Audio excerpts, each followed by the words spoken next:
Okay, I recently thought of a really awesome idea that I'd like to get off my chest now, and it is a scenario of what if Kryptonians, Viltrumites, and Saiyans were in the same show. So, I've got a lot to talk about here, and I tried to make it as cool as I could. And basically have a scenario in which neither of the civilizations gets wiped out like they were in the canon. So here we go. So in this scenario, Krypton is basically the same. They're in a red sun system, so even though they're an advanced civilization, they're not a bunch of Supermen flying around like the Saiyans or Viltrumites. The Saiyans are still a bunch of barbarians. The Kryptonians are a bunch of unpowered but scientific people, while the Viltrumites, after their civil war, they become an empire. And planet Vegeta, while still a bunch of barbarians, they do not get colonized by the Frieza Force. Instead, they are colonized by the Viltrumites. And this would make sense because the average Viltrumite is much stronger than the Saiyans, especially at this point. Like, they would have to turn Super Saiyan to actually challenge them.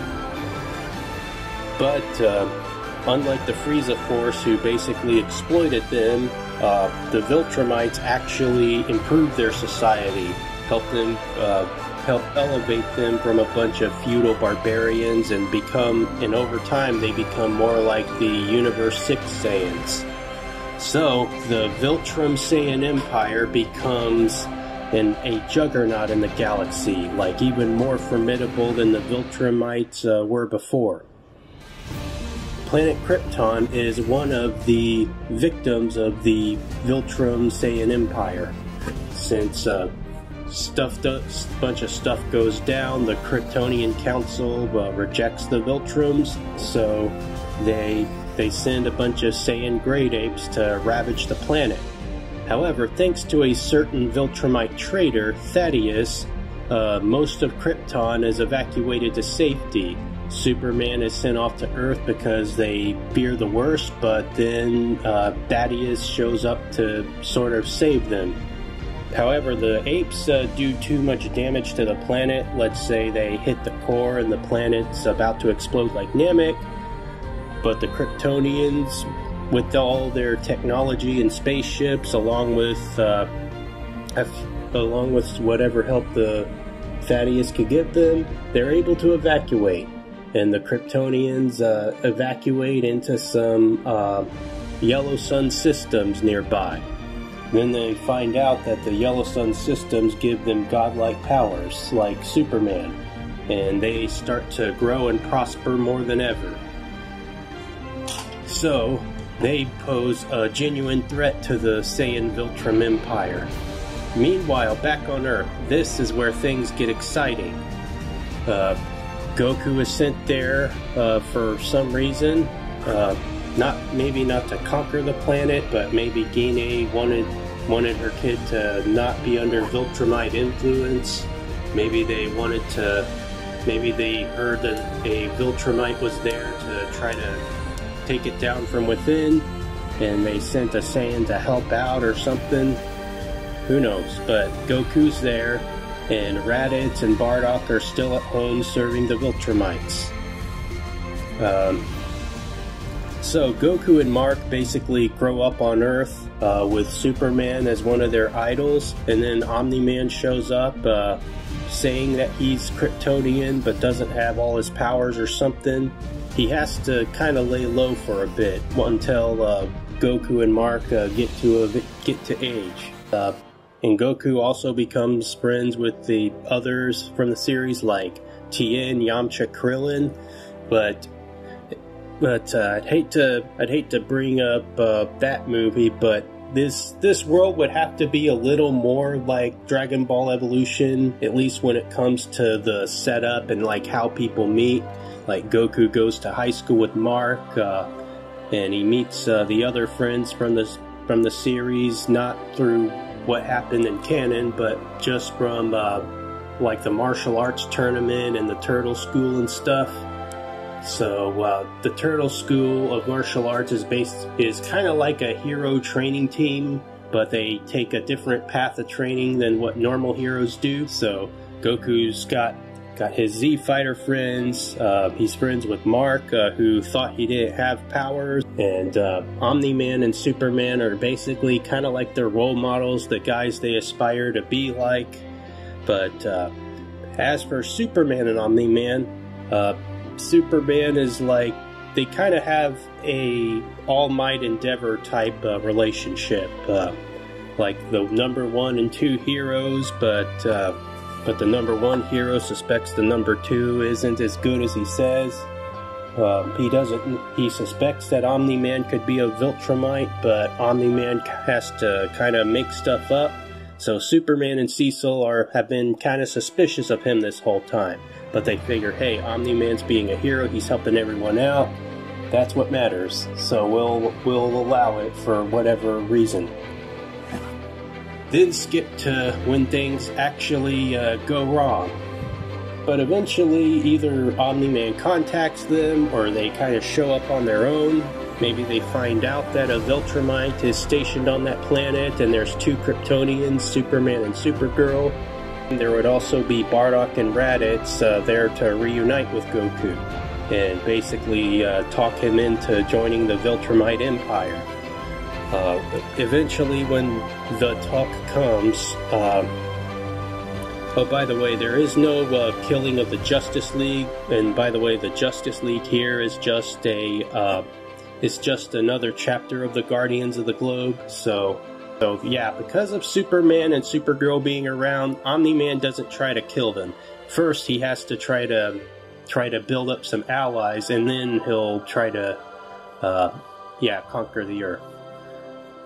But, so Bardock and Raditz are there to talk to Kakarot, while Omni-Man is there to tell Mark the truth about the Viltrumites, and how they conquer planets but also improve them. So while that's happening, Bardock and Raditz are talking to Goku, trying to talk him into becoming a space pirate kind of like them, but instead of wiping out entire civilizations, the Saiyans are just used as shock troopers to bring them into compliance. They're used to basically do the Viltrumites' dirty work and make up for their lower numbers. So the talk comes, Goku and Mark are in disbelief. They basically have very similar arguments as they had in canon, where Goku's like, I don't want to become a space pirate. These guys are my friends. And Mark's like, yeah, why the hell should I enslave my friends for a bunch of aliens I've never met? And meanwhile, Goku's Z-Fire friends, Tien, Yamcha, and Krillin are also there, kind of backing him up. I don't know if Mark would have anyone there besides Adam Eve, but yeah, that's going on, and Bardock and Vegeta reveal that they are there to assist Omni-Man in getting rid of the 2 Kryptonians and bringing the Earth into compliance, especially with all the other heroes nearby. Figuring that Omni-Man and Vegeta are going to need all their strength for Superman. And Nappa, Raditz, Goku, and Mark assumedly would basically help defeat any of the other heroes on the planet and bring the planet into compliance. So this is a combination of the Saiyan saga and the end of Invincible saga.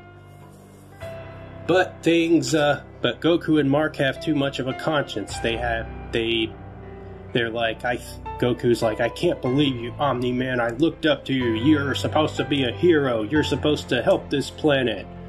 Adam Eve can't really do a whole lot, so I think Cecil would get in contact with her and tell her to evacuate.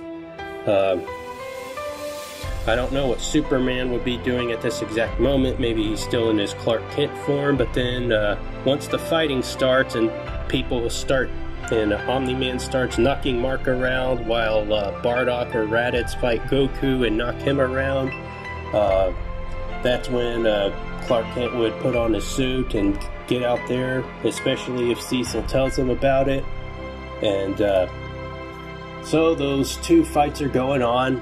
Tien, Yamcha, and Krillin would probably fight Nappa or Raditz, trying to defend the planet. Any other heroes that were nearby would probably try to help them and get knocked around by Nappa and Raditz too. While Vegeta would be kind of waiting around and enjoying the show until Superman and Supergirl would eventually show up. Superman would be like, I knew there was something wrong with Omni-Man. He was a Viltrumite. I just knew it. And Supergirl would, I would try to work in Supergirl to fight Vegeta because, as homage to the 18 fight. And meanwhile, after Omni-Man beats the crap out of Mark, trying to teach him a lesson, Superman shows up behind him and says, like, I knew there was something wrong with you. And then Omni-Man tells him how you Kryptonians have been a nuisance to the Viltrumite Empire for a while, and you're gonna pay for all that now. But he knows he can't take Superman by himself, so that's what Vegeta and Bardock are there for. But since Vegeta's getting knocked around by Supergirl, Bardock tries to help Omni-Man fight Superman, but Superman knocks both of them out, beats them both bloody. And Omni-Man obviously would give a much better fight, having a much higher power than Bardock at this point. But yeah, I imagine Omni-Man would be pretty injured, but still able to fly, and so Vegeta calls his pod after getting injured and tries to get away. Goku would say, just let him, I look forward to facing him again. Bardock would be injured like he was in Father of Goku after taking that beating from Superman, and he gets back in his own pod, but before that he says, Go Kakarot, I know we didn't quite see eye to eye. Whether you want to join us or not, could you at least come visit your mother sometime? She would love to meet you. And that would basically stick in Goku's head for a while. And after Mark is beaten up, Superman helps get him to safety, saying, I'm sorry about that, but I took care of your dad. I don't know if he'll be coming back to this planet. So yeah, Omni-Man, Vegeta, Bardock, Raditz, Nappa, they would all eventually be injured by Superman and Supergirl. And in fact, Omni-Man would say, crap, Superman's even stronger than I thought. I guess even with Mark and Goku's help, this wouldn't have worked out. So that would end that scenario. But as for the rest of the galaxy, I'll say that as for the rest of the world building, I'll say that General Zod and his crew would be traitors. They would be part of the Viltrumite Empire. In fact, they would be snobby elites that the other Viltrumites wouldn't really like them, but they would really much appreciate their help. And Thaddeus would obviously be a defector. He would probably work with Jor-El and the Kryptonian refugees to create a new coalition of planets, sort of, or the Kryptonian Alliance. As for Broly, I don't know if Broly would actually be sent away, but if he does get sent away because he fears that even the Viltrumites wouldn't be able to keep him at bay, he sends him away. Paragus chases after him, saying, I damn you, you Saiyans and you Viltrumites. Once I find Broly, I'll be taking him to the Kryptonians. The Kryptonians will love having his help. And as for a hybrid, that's my idea of a Saiyan Kryptonian hybrid. Would be born around the same time as Goku, because Thrag, the leader of the Viltrumites, would basically pay a visit to planet Vegeta, which provides the strongest non-Viltrumite warriors for their empire. And even though Thrag does view the Saiyans as a bunch of stupid monkeys who are only advanced because of Viltrum's help, he does see their potential, sees that they're not a bunch of fragile little bug. He impregnates the most beautiful Saiyan woman he sees, and I'll have Kale be that woman. And after they have the kid, this kid would grow up to be Kefla. So yeah, this would be an amazing chance to recycle everything we love about Kefla into a new character, and that would be a really good explanation for the crazy power she displayed in the tournament to be kind of pasted here, though maybe a little scaled down. But yeah, Kefla would be an amazing character to play the Saiyan Viltrumite hybrid, and she grows up as a sort of royalty, as sort of a symbol of the unity between the Saiyans and Viltrumites. And she'd be a very valuable warrior, unlike the rest of the Viltrumites, who they basically have to use numbers against the Kryptonians when they fight them on different planets. I'd say maybe 5 Viltrumites per Kryptonian versus 15 Saiyans per Kryptonian, or 10 Saiyan apes, or a group of Saiyan apes against a Kryptonian. But Kryptonians can easily overcome the Saiyan apes. Like, all they have is their size and brute strength, while the Kryptonians can hit them in all sorts of spots and fight smart. But yeah, Kefla would be a game changer for them. She'd be able to take on Kryptonians single-handedly. As for Frieza himself, would he be in this universe? He could be. I definitely could fit him in, but because there's 2 different empires, the Viltrumite Saiyans and the Kryptonian Alliance, both of whom would not want anything to do with Frieza, I guess Frieza would be more like a warlord, kind of sitting in the back, kind of like his brother Cooler did in the movie. He wouldn't be able to sell planets and rule the galaxy on the level he did. He would have to, like, kind of hide in the shadows like a crime boss, sort of. How strong would he be? I'd say Frieza in his final form would be able to take a Kryptonian. In his first form, he could take the Viltrumites.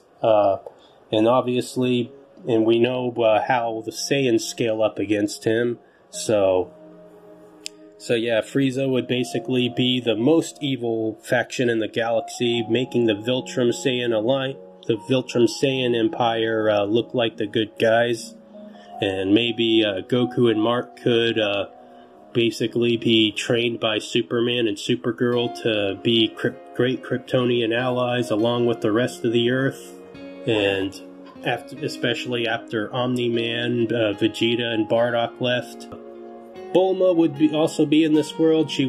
Capsule Corp would probably have close ties to Cecil in his Earth Defense Agency. Like she would be commissioned to do a lot of work for him. And so yeah, that's basically it for now. There's just so much to work with here, and it's amazing how these 3 stories were able to be intertwined kind of like this and leave a lot of room for potential. And this would be a happier timeline than what they all experienced, because Frieza never destroys planet Vegeta. Planet Krypton, well, at least its population doesn't get destroyed, and Viltrum never gets ravaged by the Scourge virus, because why would he need to make a super weapon like that when the Kryptonians can prove their worth? So, yeah, thanks for watching the video. Hopefully this gets a lot of good discussion going. Thanks, and I'll make another if I come up with more.